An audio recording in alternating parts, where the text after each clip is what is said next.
Buen día, queridos y queridas estudiantes de octavo básico.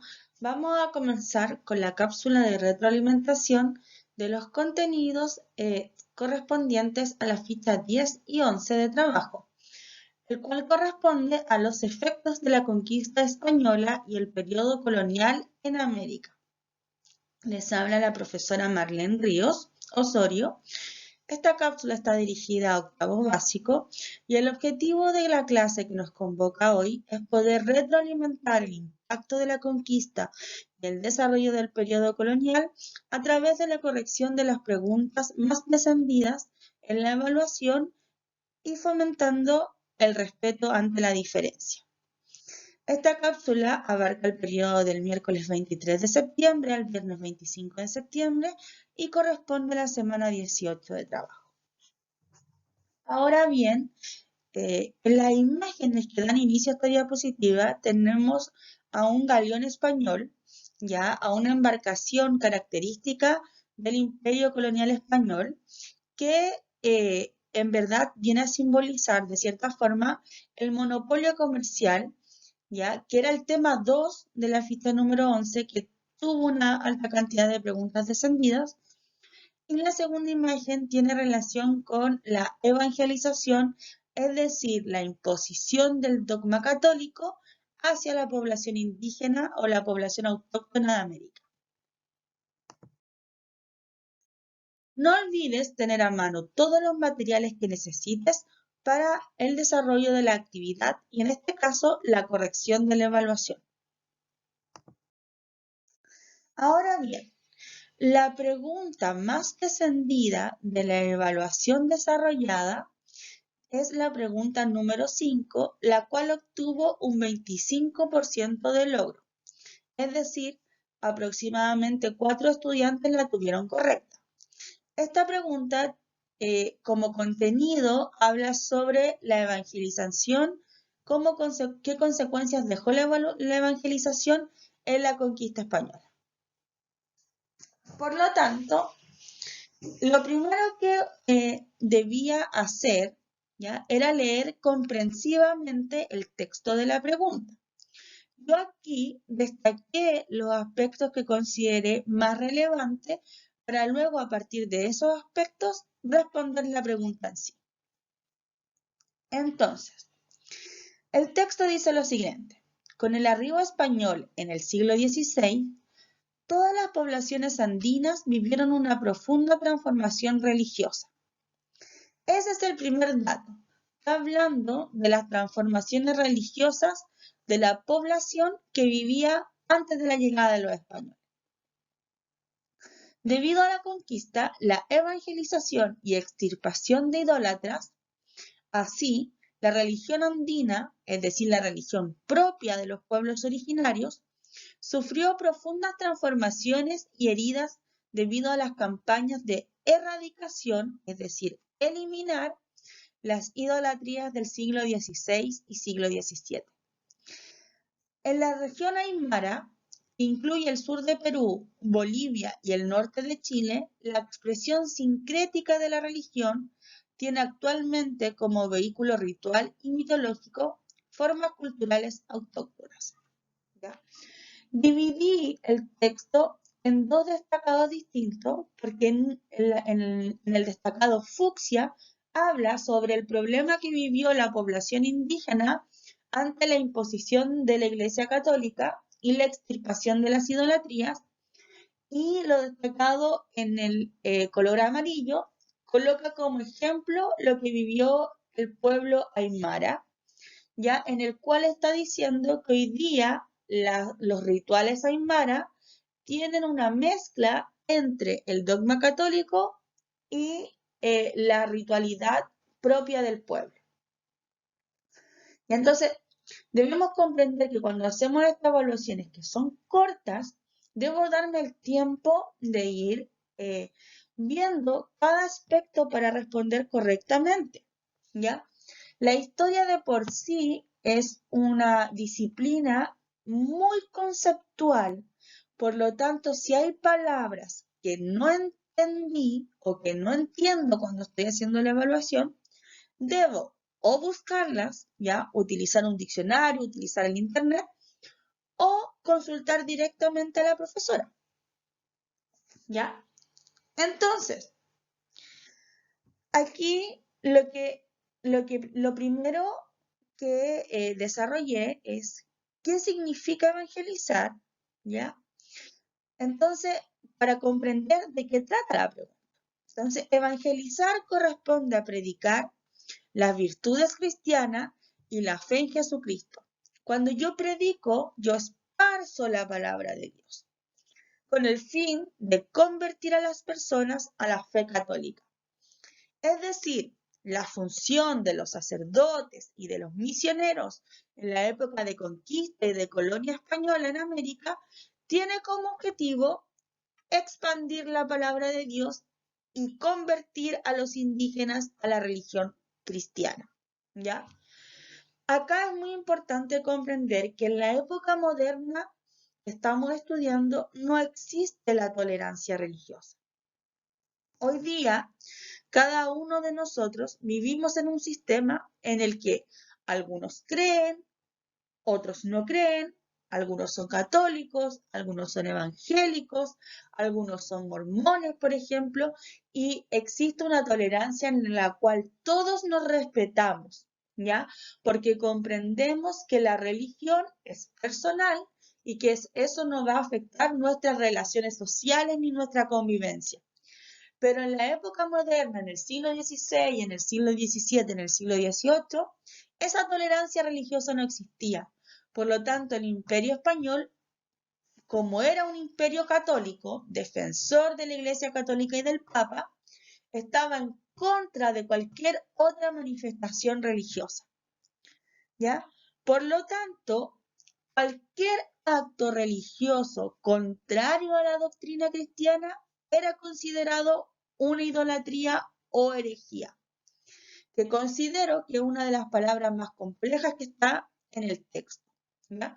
Entonces, cuando hablamos de idolatrías, para los españoles de esa época, era cualquier manifestación religiosa que estuviera en contra del pensamiento o del dogma cristiano.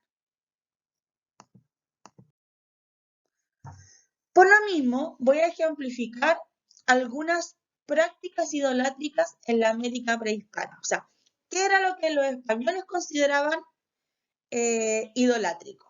Entonces, todo lo que hicieran los chamanes, los curanderos, por ejemplo, las machis mapuches, las formas de enterramiento, los dioses, recordemos que los pueblos originarios eran politeístas, creían en muchos dioses, versus los españoles que eran monoteístas y creían en un solo dios, y de los distintos lugares sagrados.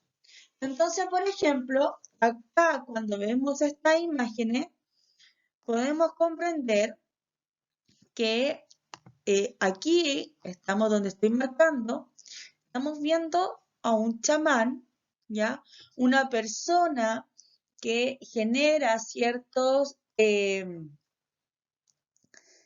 efectos en las personas con el objetivo de enlazarlo con los dioses, comunicarlos con los distintos dioses, ayudarlos en ciertos temas, etc.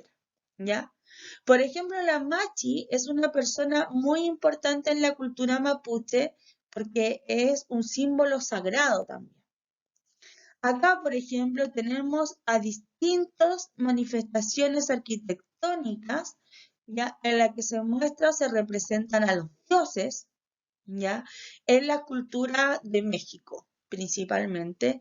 Y, por ejemplo, acá tenemos una momia chintorro, que es considerada una de las momias más antiguas de la historia, encontradas en el norte de Chile, que demuestra distintas formas de enterramiento.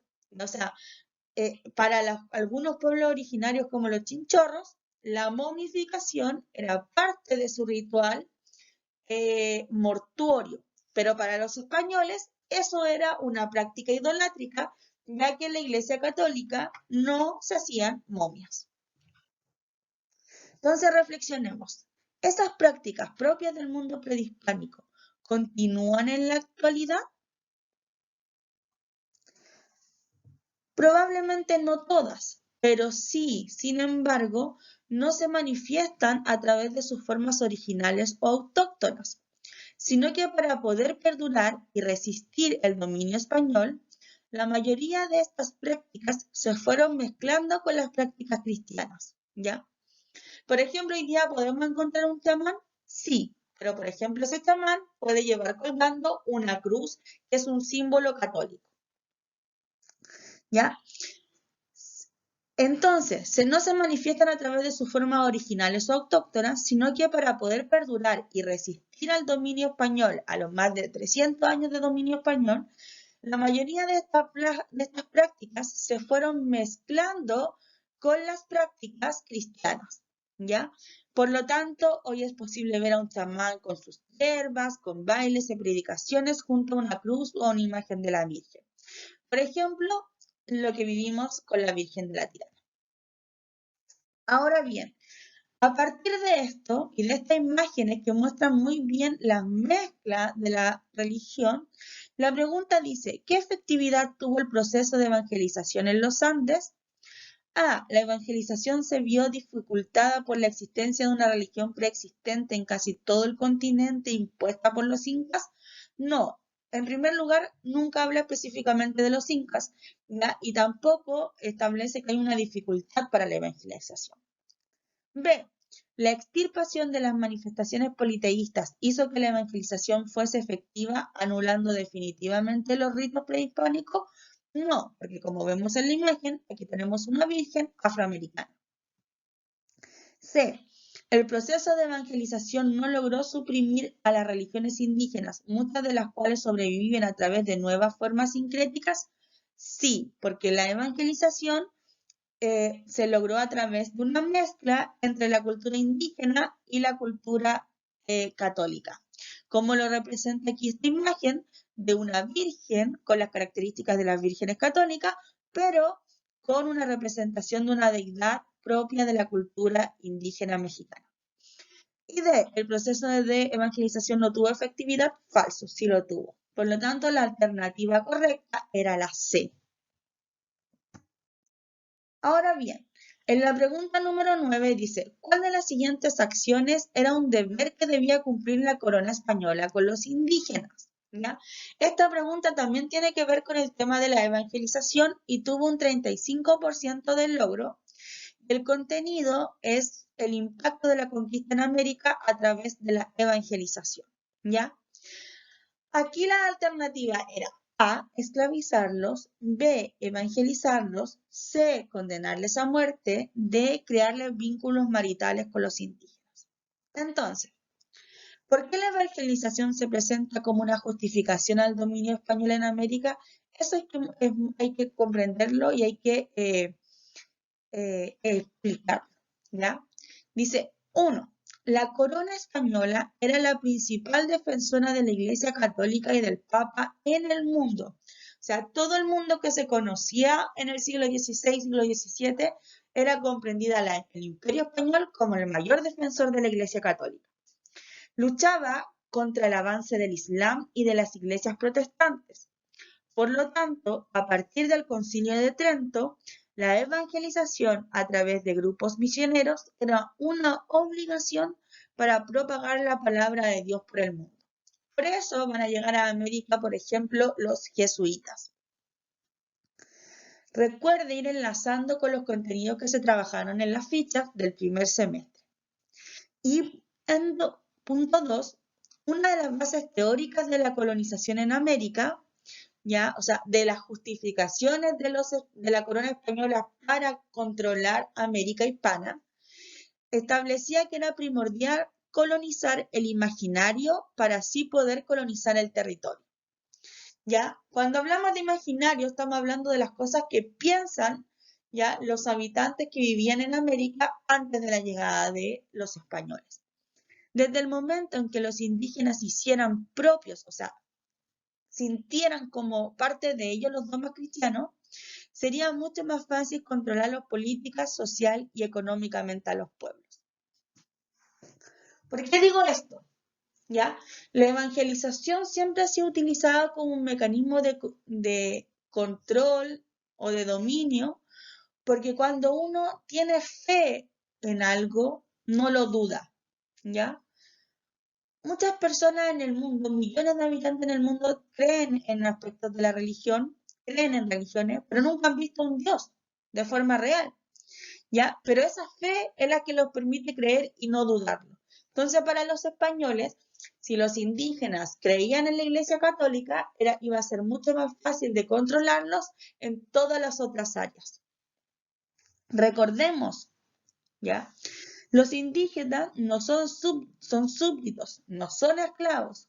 Por lo tanto, en ese sentido, la alternativa A estaría incorrecta, ¿ya? Recuerden que su condición salvaje los obliga a estar bajo la tutela de los españoles, pero no los hace esclavos.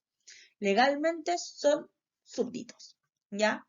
Segundo lugar, era una sociedad de castas. Dijimos que estaban los españoles, los criollos, los mestizos, los indígenas y los esclavos. Por lo tanto, crear vínculos maritales con los indígenas, es decir, casamientos, no sería válido, ya que no se buscaba mezclar las castas, ya que al mezclarlo se bajaba de estatus social. Y tres, los españoles les conviene el indígena vivo como mano de obra barata. Por lo tanto, a partir de lo que recordamos de lo trabajado en la ficha número 10, podemos decir que los indígenas no se busca esclavizarlos, no se busca condenarlos a muerte porque se conviene tenerlos vivos, y tampoco se busca casarse, que ellos se casen con españoles ni con criollos, sino que por el contrario, ¿ya? Por lo tanto, la alternativa correcta es la B, evangelizarlos. Es un deber que debe cumplir la Iglesia Católica porque con esa forma, o sea, la corona, porque con esa forma agradece al Papa que le dio la bula para dominar América y al mismo tiempo le permite controlar el territorio. Ahora pasamos a el área económica, que fue un área bastante descendida. ¿Ya? Esta es la pregunta número 1. ¿Cuál es el destino comercial de las materias primas producidas en América colonial?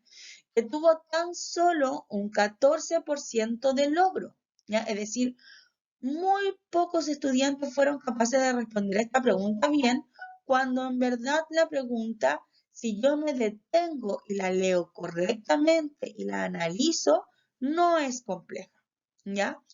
El contenido a trabajar es la época colonial en América y específicamente el tema de la economía, ¿ya?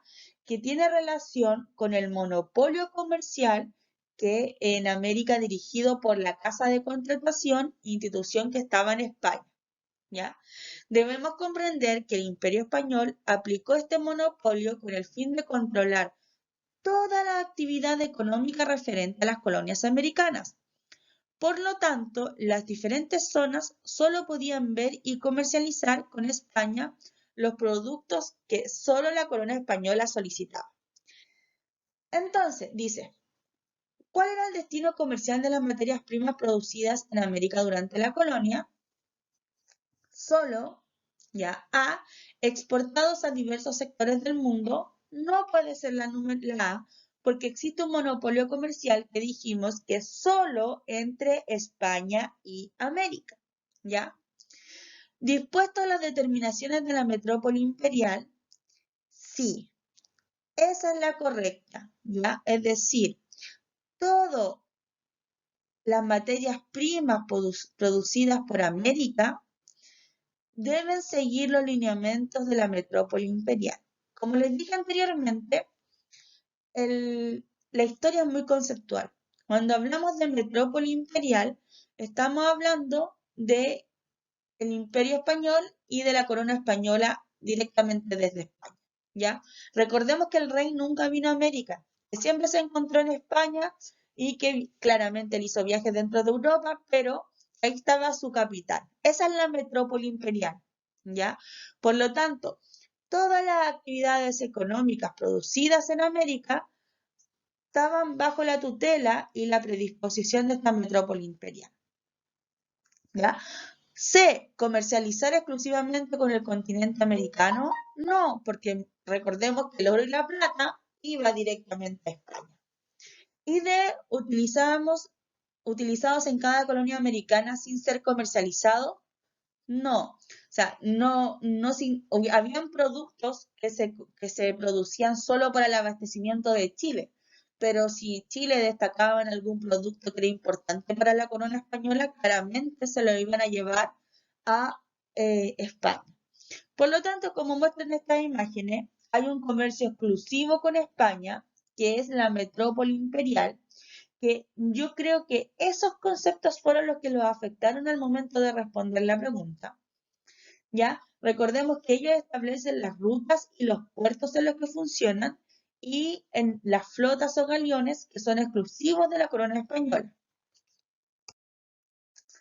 Ahora podemos ver en esta imagen, ¿ya?, que hay un mercado triangular entre las colonias españolas en América, la metrópoli España y África con el comercio de esclavos. Si se dan cuenta, ya España nos envía las manufacturas y nosotros le enviamos productos como el azúcar, el café, el algodón, la plata, el oro, y África nos entrega todo lo que es los esclavos. Es un muy buen ejercicio ver los mapas, analizar los mapas, porque nos entregan toda esa información. La pregunta número 15 tuvo un 45% de logro. Como contenido es el sistema de trabajo indígena. Y dice, acá también hay un texto, por lo tanto también destaco las ideas centrales para poder desarrollarlo.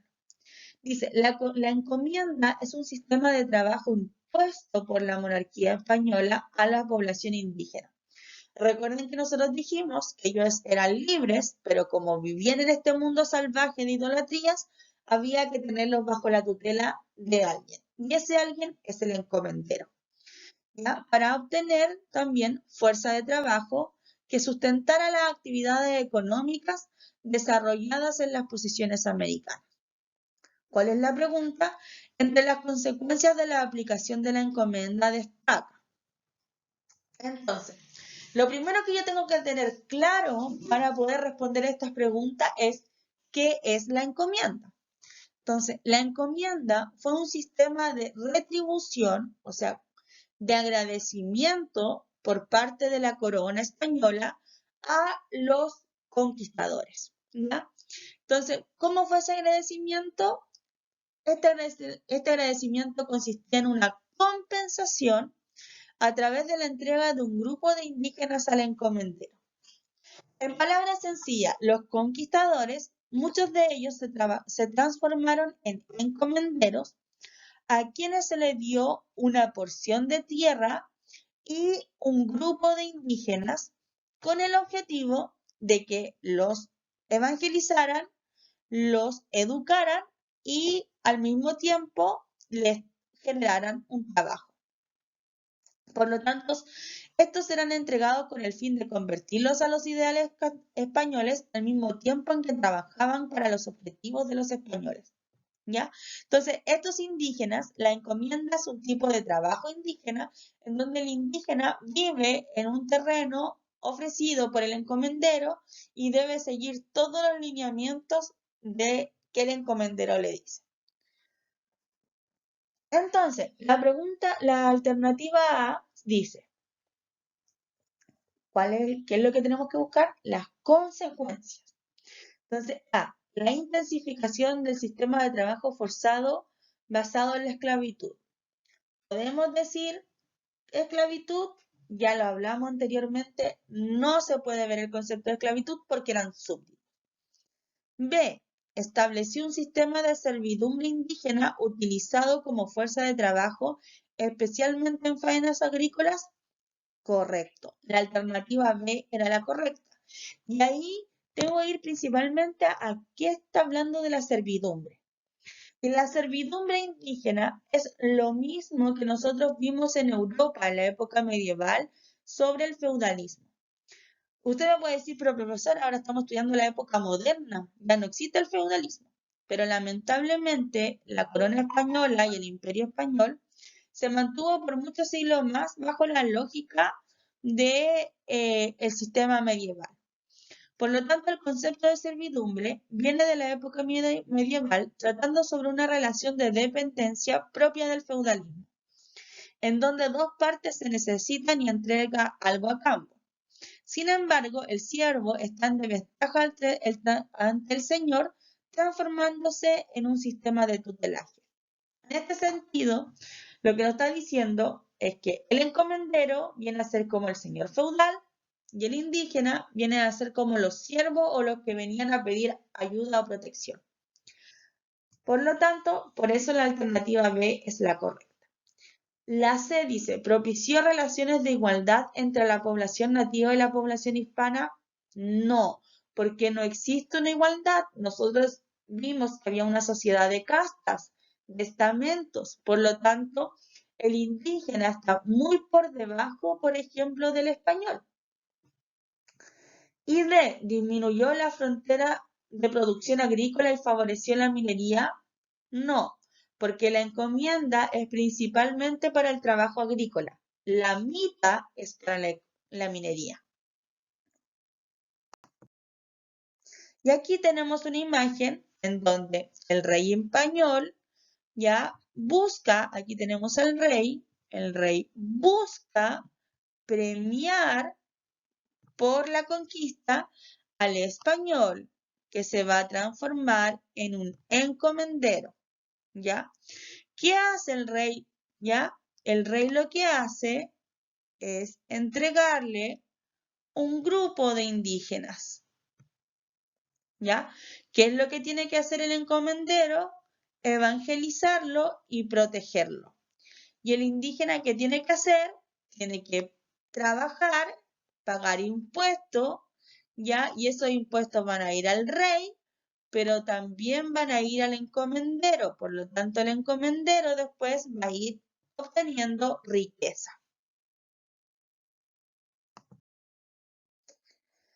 Y esta es la última pregunta y dice, ¿por qué el cabildo fue una institución relevante en la consolidación del poder de las élites criollas en el periodo colonial?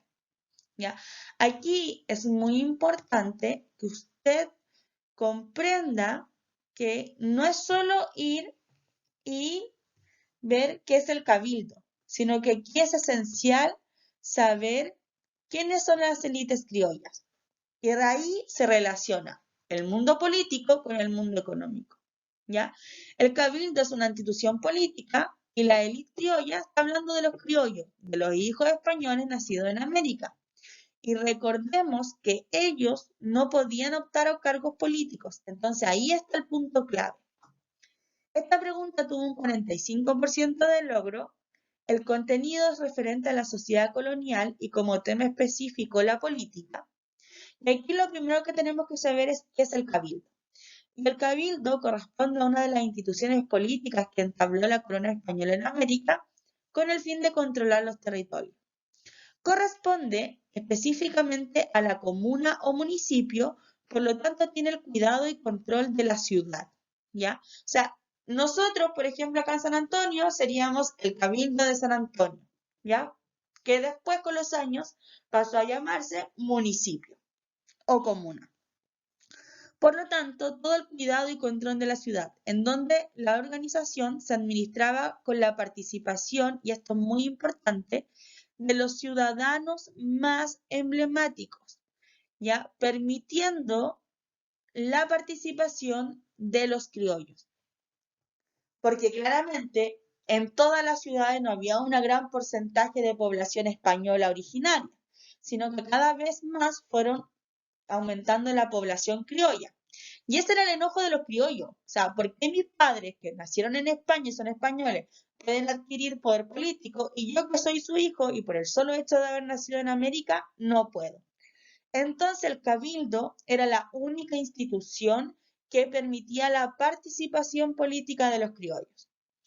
¿Por qué? Porque las funciones del cabildo eran bastante restringidas. Se preocupaban del aseo y del ornato de la ciudad, de la administración, de la policía local, inspecciones a hospitales y cultos divinos de la comuna, mantener en buen estado las cárceles intervenir en la distribución de las tierras vacantes. Es decir, si quedaban un poco de tierra, ellos se encargaban de distribuirla entre la población de la comuna. Por lo tanto, dentro de todas las instituciones políticas creadas por el Imperio Español, que son muchas, la única, porque es la más reducida, en la cual pudieron participar las élites criollas, fue en el Cabildo. ¿Ya? Entonces, alternativa A es la correcta porque permitió que la aristocracia local participara en la administración de la ciudad. ¿Ya? Eso es porque es la única institución, no se les olvide, en la cual pueden participar los criollos. ¿Fue una instancia de participación democrática alternativa B? No, no hay democracia en el Imperio Español porque es una monarquía absoluta. C. ¿A través de este organismo se podía supervisar el actuar de la autoridad española? No, no está dentro de sus funciones. D. ¿Por qué era la institución encargada de administrar justicia criminal y civil? No, para eso están los tribunales. Espero que hayan comprendido muy bien las preguntas más descendidas y se hayan esclarecido los contenidos que no fueron a lo mejor muy bien trabajados anteriormente. Espero que se encuentren muy bien. Nos vemos en una próxima cápsula. Adiós.